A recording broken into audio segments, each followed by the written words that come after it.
આપણે જોઈએ છે કે આજકાલના ટીનેજર્સ અને આજકાલના જે એડલ્ટ્સ છે એ બધા કેફેમાં જવું, ગર્લફ્રેન્ડને કશે ફરવા લઈ જવું અને સૌથી વધારે સ્મોકિંગ, ડ્રિંકિંગ આ બધું એ લોકોને આમ ટ્રેન્ડિંગ લાગે, કૂલ લાગે છે, એ પણ પાછું પોતાના પેરેન્ટ્સના ખર્ચે.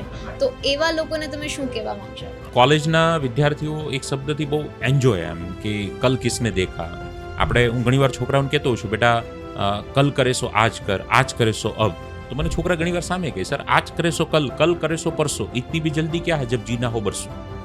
રાઈટ. તો હવે જે વિદ્યાર્થી થઈ ગયા ને બધા આવા છે, મજા કરવી છે એમને. કેમ કે 12મા સુધી છે ને એક શબ્દ એને બહુ સાંભળ્યો છે. 10મા હોય ત્યારે બેટા 1 વર્ષ ધ્યાન આપી દે, પછી બેટો ધ્યાન આપે 11-12માં આવે એટલે સ્કૂલમાં કોલેજમાં બધા મંડી પડે, બેટા 2 વર્ષ જિંદગીના ધ્યાન આપી દે. કોલેજમાં મજા જ છે. એટલે પહેલેથી એના મગજમાં એક વસ્તુ ગઈ છે, કોલેજમાં એન્જોય કરવાનું છે, મજા કરવાની છે. એમાં આપણું ઇન્સ્ટા, ફેસબુક, વોટ્સઅપનું આખું કલ્ચર છે. એટલે વિદ્યાર્થી કોલેજમાં જાય ને તો એનો મગજમાં ઓલું ઘૂસેલું હોય ને બહુ જૂનું, મજા, એ મજા કોલેજમાં ગોતે તો ક્યાંય આવે નહીં. પછી એને ખબર પડે કે અચ્છા કેફે, ગર્લફ્રેન્ડ એટલે શું? તમારા પૈસે જે મજા કરે, તમારા પૈસે જે કેફેમાં આવે, તમારા પૈસે જે નાસ્તો કરે, તમારા પૈસે જે મૂવી જુએ, એ ગર્લફ્રેન્ડ. એમાં અને ગર્લફ્રેન્ડનો કોન્સેપ્ટ બહુ ક્લિયર હોય.